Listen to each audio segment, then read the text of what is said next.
Hello, and welcome to the fourth edition of the 2023 Legends of Simpson Lecture Series.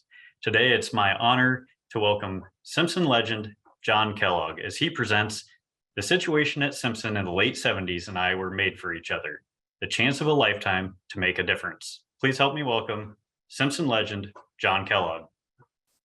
Thanks, Andy. I looked up the word legend and it said it's a myth. So, and you all knew that, those that know me. I had to apologize for being a little bit late this morning because before I left home, I had a fire in the bathroom. But it turned out okay, though. Fortunately, it didn't reach the house. For those of you who used to go to orientation, I used that one almost every time. And it always got a big laugh. Although the faculty who had heard it and were there groaned and groaned until they heard the big laugh. And it always works if you're in a Midwestern state. I used it one time on the East Coast at a church meeting. One woman laughed, and she came up afterwards and she said, "I'm from Kansas. I know what you're talking about." Well, it's nice to be here with you today. I thought what I'd do is trying not to be too narcissistic. I'll tell you a little bit about my life before Simpson and how I think it prepared me for the real challenge of the late 70s here after I was hired in late December, I think 1977. The budget was out of balance and enrollment was down, and it was the aftermath of Vietnam War. People were angry everywhere, every college, it didn't matter. The behavior was difficult on campus. As I used to tell a lot of people, there was a lot of long hair and beards and shagginess, and that was the faculty. So, but they were great. But anyway, let me back up a minute and tell you a little bit about my preparation for coming here, going way back, and how it prepared me to be flexible and survive chaos in my life and be able to be responsive to change. I went to 7 schools before I got to the 7th grade. My folks were divorced when I was 8 years old, and I went with my dad for a while. My mom became ill because of the divorce, and we moved around, and his business took him to West Virginia and ultimately to Indiana, back to Ohio. I'm originally from Akron, Ohio.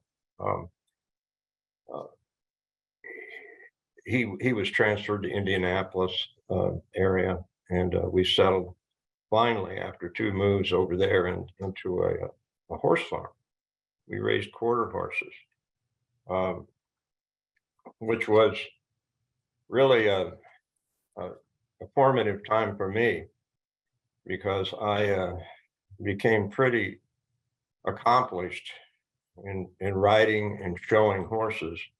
And I did that not only in those early years, but all the way up until I went to college. As a matter of fact, I was at a horse show until about 11 o'clock the night before I enrolled at DePauw University. I went down there for orientation. I got home about 11 from the horse show, put my mare in the barn, and got up the next morning and went to DePauw.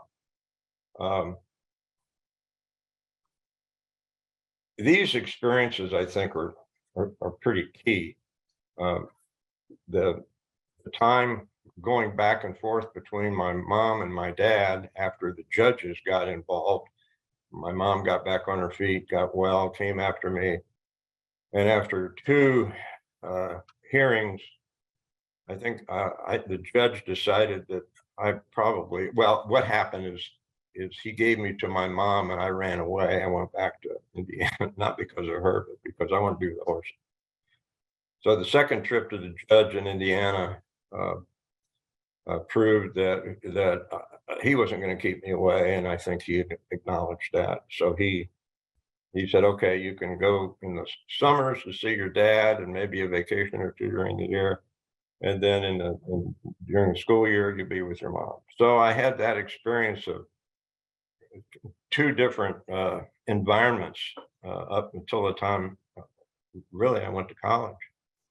So after that, I attended DePauw and I majored in psychology and minored American Lit. I was a Sigma Chi and I played football. A little bit larger. We had a coach. Look at that neck. We had a coach that was afraid we'd break our necks. So we worked on those a lot. And you can see a lot. I had a good experience at DePauw. And as I said, I majored in psychology. I had a professor, a pretty unique individual who I just adored. His name was Felix Goodson. For 4 years, he was a prisoner of war by the Japanese. He was captured in the Philippines and ultimately shipped by boat to Japan. And he shared that whole experience with us in class because he wrote his thesis on that experience.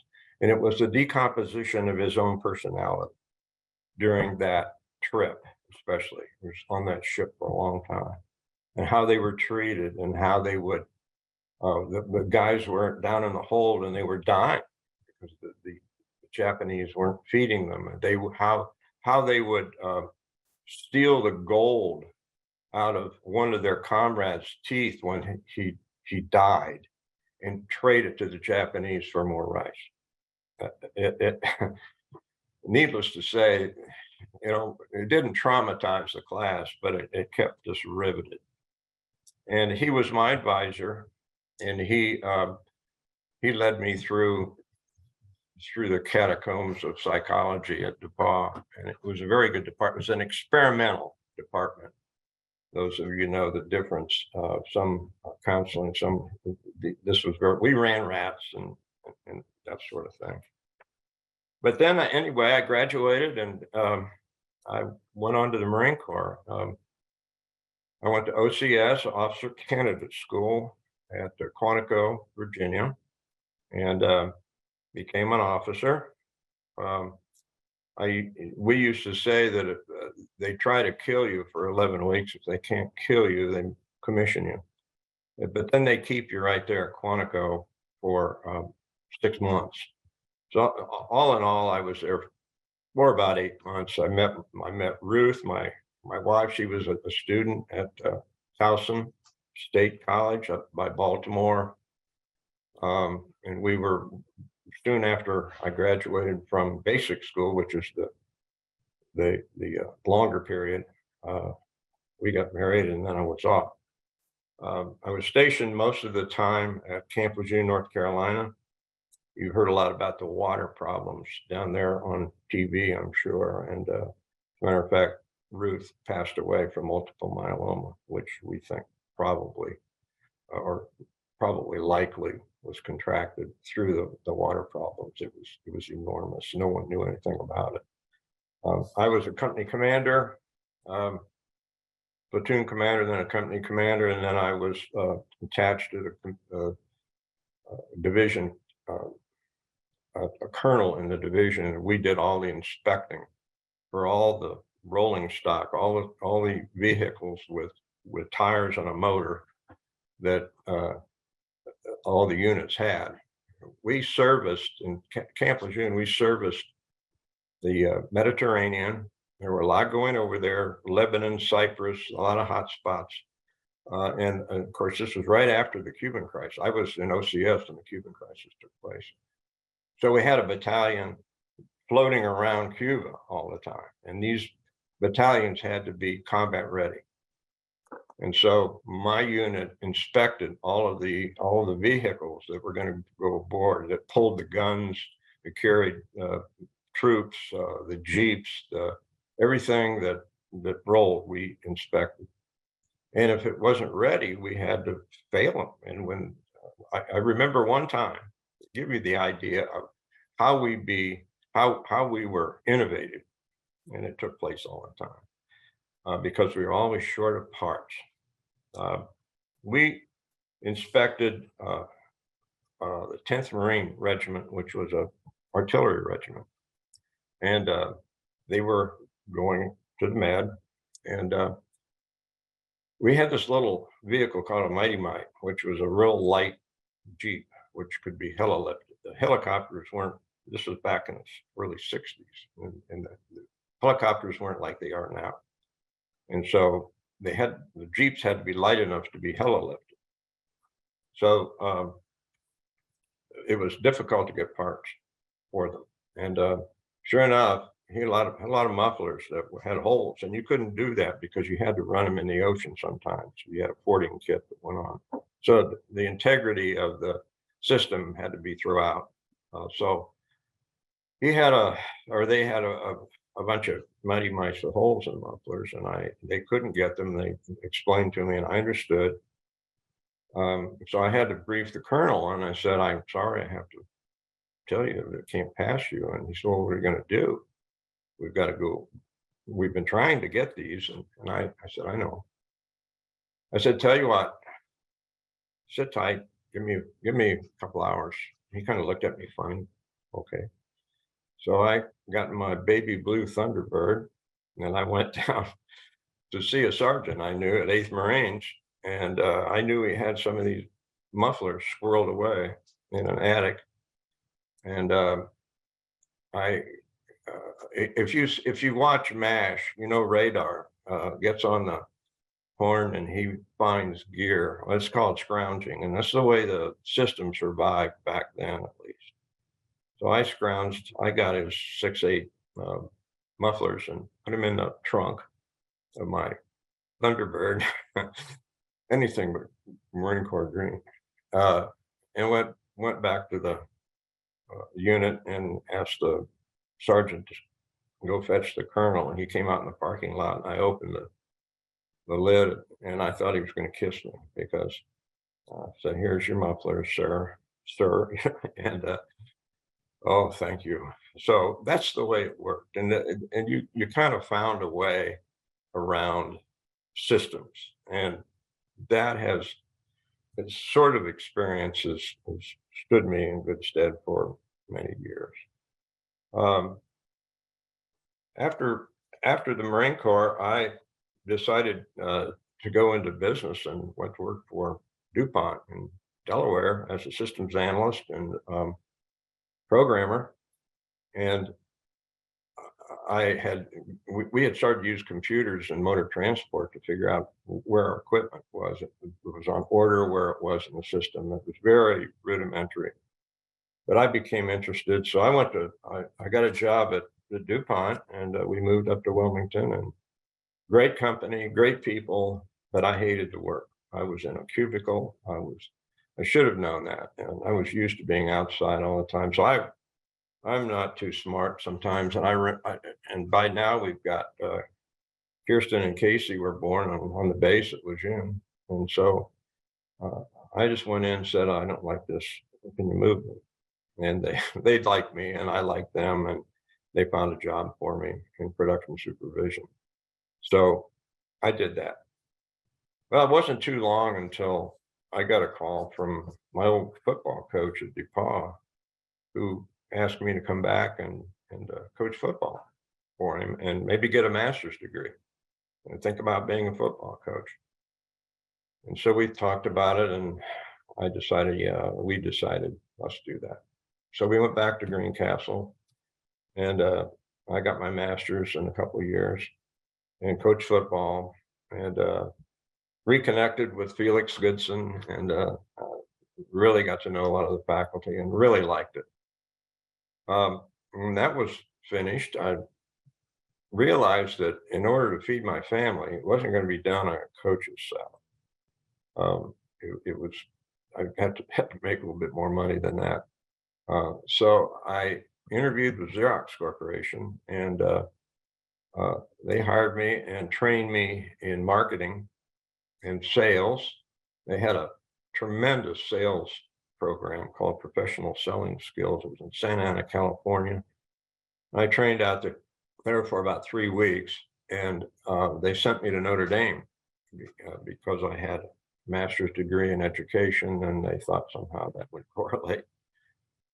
They were having some problems with that account and making those folks happy. And and again, another great company. Xerox Corporation was wonderful. Um, they had the only plain paper copier at that time. So I went up and spent a year at Notre Dame, or we did. We moved the family up there. Kirsten started school there. Uh, and I work in a lot of different offices, library, the administration, the athletic department, made a lot of copies and helped them figure out what the best ways to configure and work with things. And it wasn't long, about a year, I got another call from DuPont. Why don't you come back and be an admissions man here with us? You've got the marketing now experience and training, and you know DuPont. And so we talked about it. I'm excited to go back. And I was assistant director there. Interestingly, the president of DuPont by that time was William E. Kerstetter, who came from a small college in Iowa called Simpson. And so I got to know Bill Kerstetter some, and learned a little bit about Simpson College. And anyway, after 4 years, I was ready to move on because my boss was young and I was ambitious and I wanted to move up. Time for me to be a director. So one of our faculty was a graduate of Dakota Wesleyan University in Mitchell, South Dakota. And he said, well, they're looking for a director. So I put my name in the hat and interviewed and was hired there. So on to Mitchell, South Dakota. By this time, Corinne was born, and we had 3, and we went up there and loved it. Mitchell was a terrific town. We're the world's only corn palace. And matter of fact, the man who did the artwork, I got to know him pretty well. Learned how they did that. It's made out of corn on the sides of the building. And it has turrets, if you've never seen it. The locals call it Walt Disney Byzantine architecture. The interesting part about that job was that I had to hire a whole staff. The university had outsourced the admissions staff as much as you would food service or facilities management. They did the director, the clerical people, the receptionist, every financial aid person worked for this company to which they outsourced it. So they decided that was costing more than they wanted to pay, and wanted their own people back. So I had to hire everyone, an office manager, receptionist, clerical people, and the admissions counselors, the traveling staff, and then also the financial aid director. So that was, and scramble, because it was the summer, late summer. I moved up there in July myself and lived in a dorm while Ruth was getting the house ready to sell. And so I was, adjusting to South Dakota. It's hot there in the summer and the wind blows a lot. And I wasn't used to that. As a matter of fact, one day I was walking from the administration building back to where I was staying in the dorm, and it was late afternoon and probably maybe even early evening. It was hot and I was tired, and I was walking along, and all of a sudden I noticed a tumbleweed went across campus. And I thought, boy, John, you're not in Indiana anymore. And but still, it was a good move for me. And we, as a matter of fact, were able to increase the number of new students by 14% the first year. So I was a good guy for a while. I stayed there 2 years, or we did, I should say. Um, Again, we liked it. But then fast forward to 1977 when I interviewed at Simpson. Do we have something?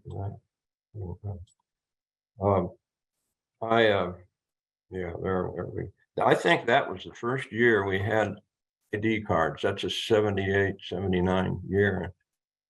And we had our pictures taken. I believe it was anyway. And we even wrote our own names and title. And I came here, started in the dead of winter, just a few days before New Year's, and we family moved out in January, early February, and I took stock that a fellow by the name of Ivan Liddon was going into private business. He had been the director here of admissions, and so I had a chance to overlap, and I was able, while he still ran the office, I was able to talk to faculty and students and the staff and some high school people and get a feel of what was going on.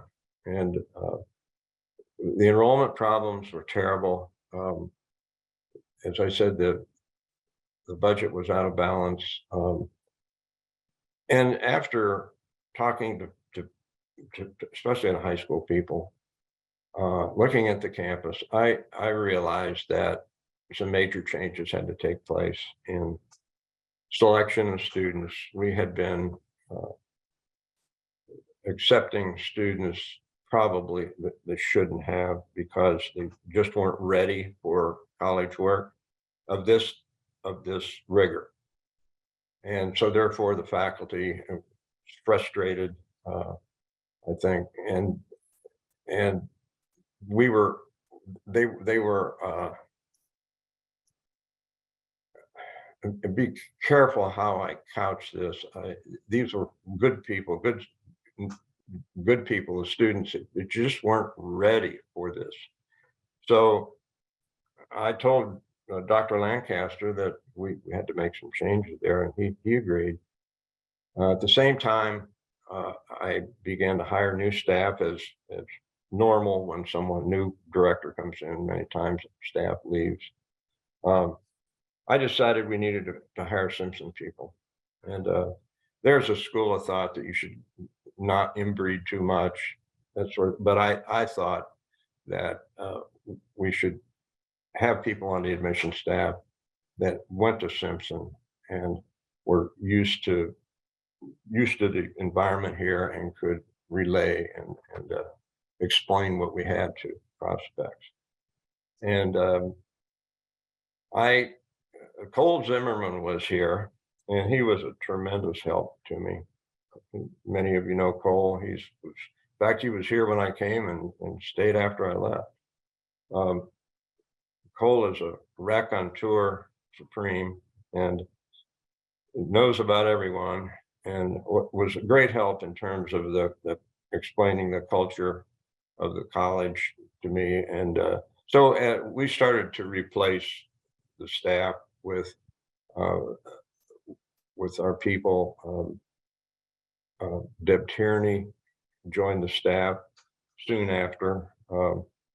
Maria De Palma, by the way, was on our staff. She was teaching some music courses, but her main job was in admissions.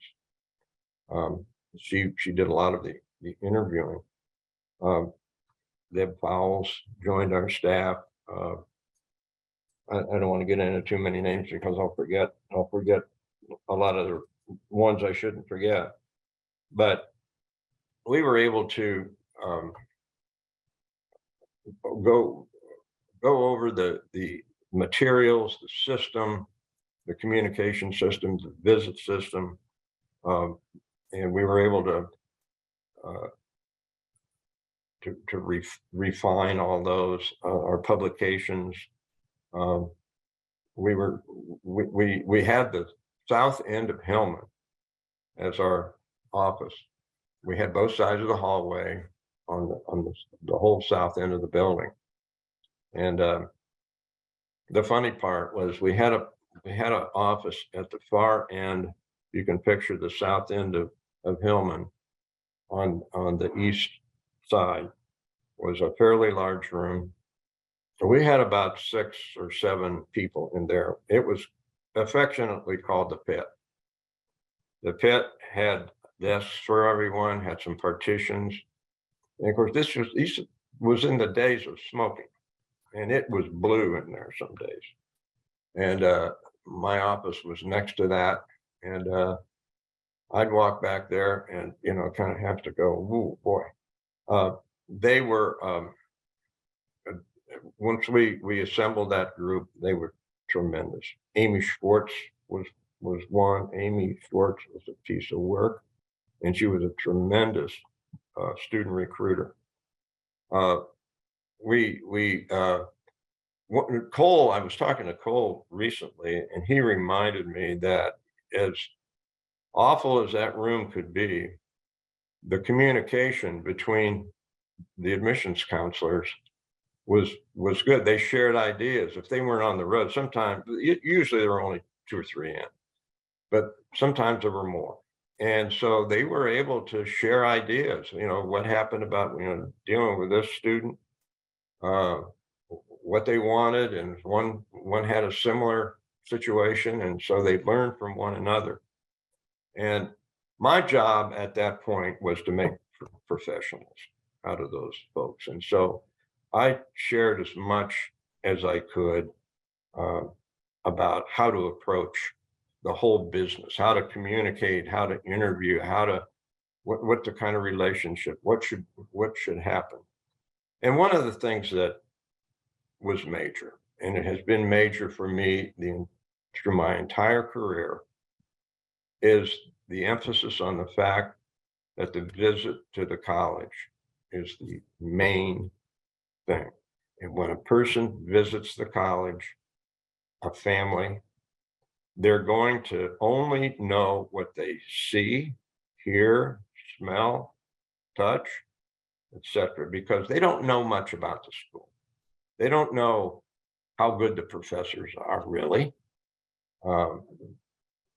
They've got some reputation to rely on, but they just look around. I had a consultant friend that used to say, "Yeah, when you get on an airplane and you see coffee stains on the seat, you wonder how well they maintain the engines." So I want to read to you something from college, the undergraduate experience in America. It was done by the Carnegie Foundation some time ago. A fellow by the name of Ernest Boyer put it together. And it says this, what they did was a survey of how students choose colleges and what the main influences are, and they're doing that. The paragraph that I love says, little wonder that when we ask students what influenced them most during their visit to a campus, about half mention the friendliness of the students we met. But it was the buildings, the trees, the walkways, the well-kept lawns that overwhelmingly won out. The appearance of the campus is by far the most influential characteristic during campus visits. And we gained the distinct impression that when it comes to recruiting students, the director of buildings and grounds may be more important than the academic dean. And the whole time I've been at Simpson, or I was at Simpson, I harped on that. And I still to this day believe it's true. You don't go back to a dirty restaurant. You may not even get to how good the food is. So that was something that we had to change. And eventually we outsourced to Marriott and then Sodexo, campus facilities management, and that made all the difference in the world. We had 2 fellows that ran those operations for them at different times. Tom Mackey and Bart Lane were the first 2 that came in, or second and third that came in. and they were tremendous. Tom Mackey would say to me, please tell me what you see that's wrong, John, because you make us look good. We can go fix it. And Bart was the same way. They didn't take that I was complaining. They took that I was pointing out something that they hadn't seen. And with their expertise, their savvy and how to get things done, they just made a huge change. I remember when Kevin Legree became president, one of his comments was, "This campus is pristine." Kevin had a way with words, and that's true. It was, and that is my point. Is that it's such an important aspect of admissions work. So I became not only the admissions guy, I sort of was the campus guy in terms of the communication with what's wrong. What I would do before about the time we were making that transition. Well, no, it was before those folks got here. I was frustrated. And so I would prowl the campus with a Polaroid camera and take pictures of the mess, here and there, or this needed painting, or this was not right.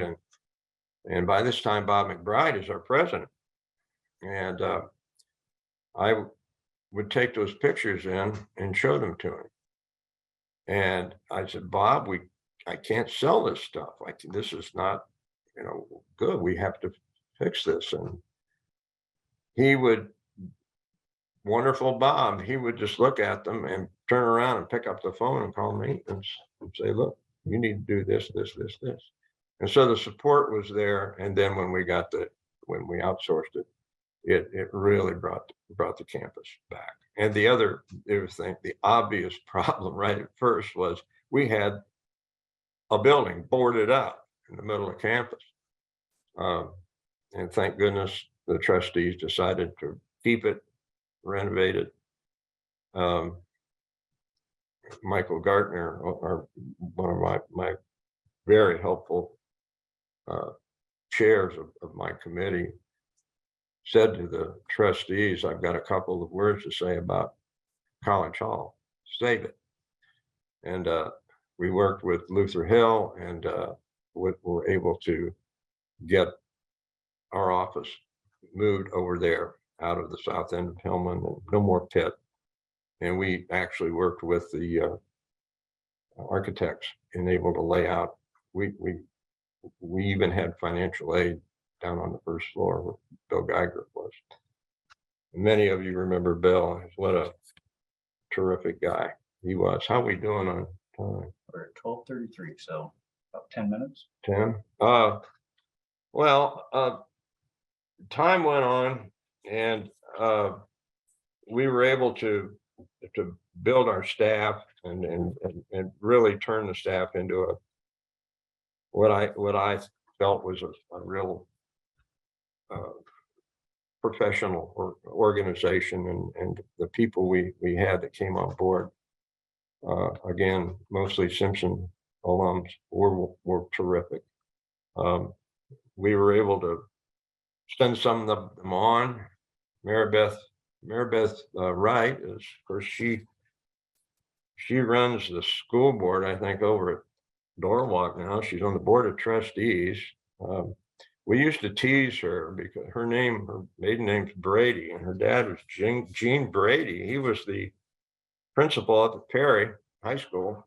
We used to tease her and say, hey, the only reason we hired you is getting good with your dad, which is, of course, not true. Well, it was kind of true, but certainly wasn't the only reason. We had people go on and different kinds of walks of life, but one of the things that we instituted was the student ambassador program, where it was a plum job on campus, and we were able to have those folks trained. We handpicked them, we trained them, and the whole idea was to not only have them to host people, give tours, be very knowledgeable. As I say, we trained them quite heavily, but then when they became alums, to have them in communities where if we were recruiting a given student, we had someone in that community would pick up the phone and call and say, "Hey, take this kid to lunch. We want this one." So, and we felt that, from an alumni loyalty standpoint, it was great, and it was. To this day, I see these folks around, and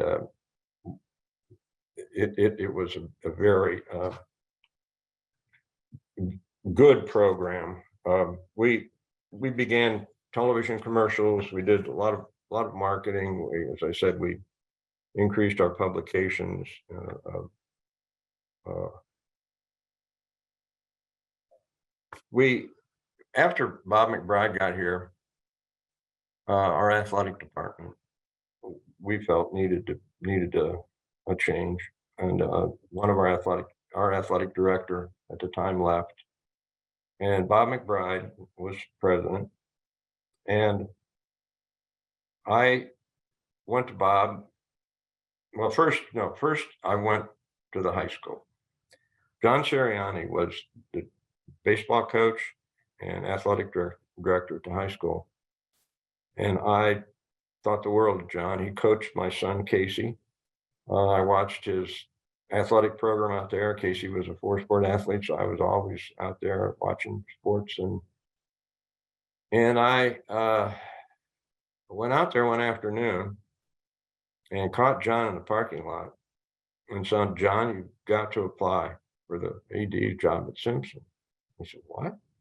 I said, "Yeah, this is why." And I pointed out all the things that needed to be improved. And I said, "You're the guy, and I want you to apply." "Well, I don't know." And I said, "You're going to apply, John." So then the next day I came back here and I went in to see Bob McBride. I said, "Bob, I've got the guy." He said, for your AD, who?" I said, "John Sirianni." Of course, Bob hadn't been here this long. He didn't know John. I explained who he was. And he said, "A high school guy?" I said, "Yeah, high school. Yeah, he knows everybody. He played baseball at Iowa State. Um, he knows people. He's terrific with kids. He's a good manager. I look at their athletic department out there. Please interview him." I knew if he interviewed him, he'd like John. Sure enough, John interviewed. He became our athletic director. That's the best thing I've ever done for Simpson Athletics. And if you look at the number of conference championships and All-Americans and national championships, and I mean, it's just, you go on the website. I did that one day and just look at the years that we had all of those great teams and great people. John Sirianni hired those coaches, made a huge difference. And that helped. I was selfish because that helped admissions very much.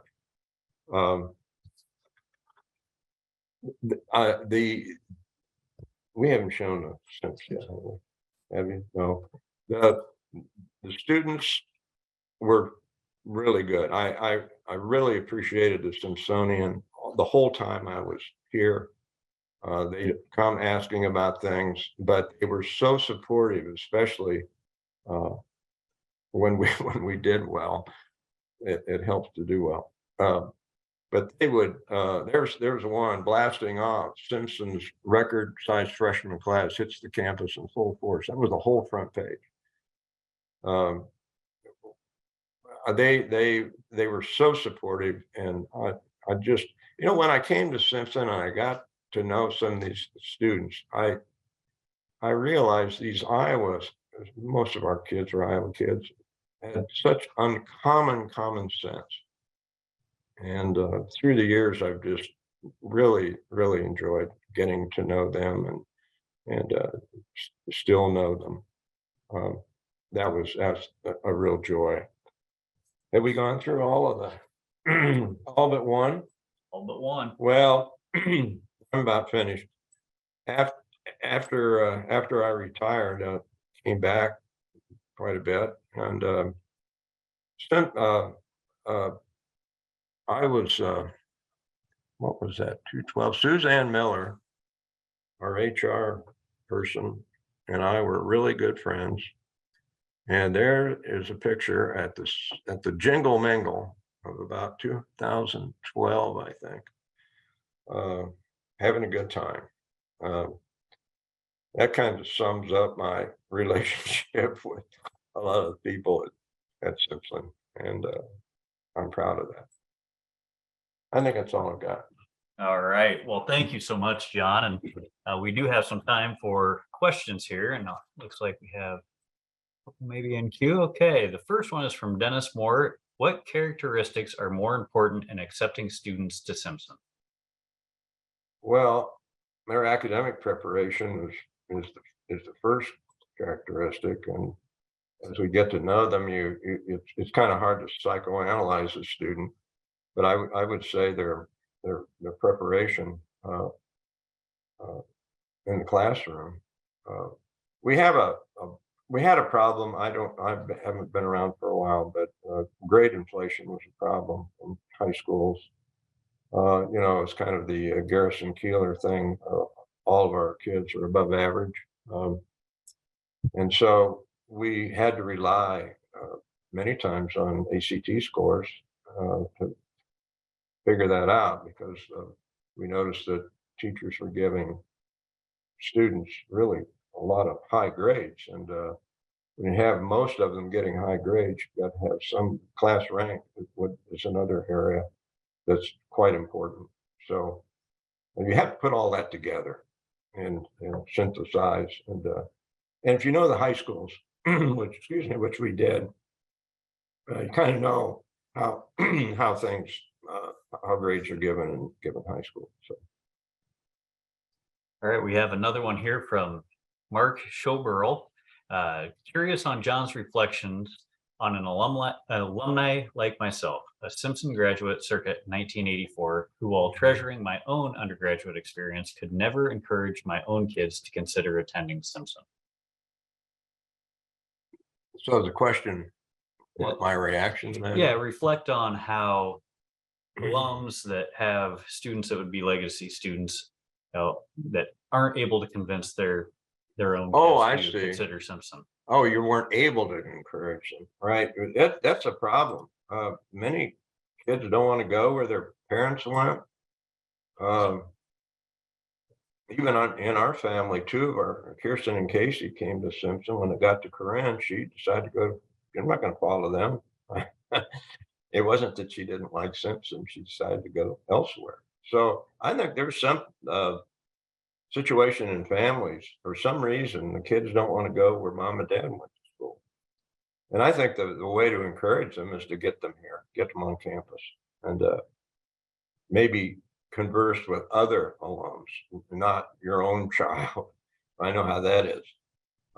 And perhaps get students that are enrolled here already talking to them. Like I said, when we have ambassadors in communities, we were able to call and talk to them. That's a tough one. I don't know. I think it's probably different for families. All right. Well, it doesn't look like there are any other questions, and we're at our 12:45 end time. So thank you so much, John. Definitely a legend of Simpson, and we truly appreciate you being a part of this series. That was fun. Thanks for letting me share.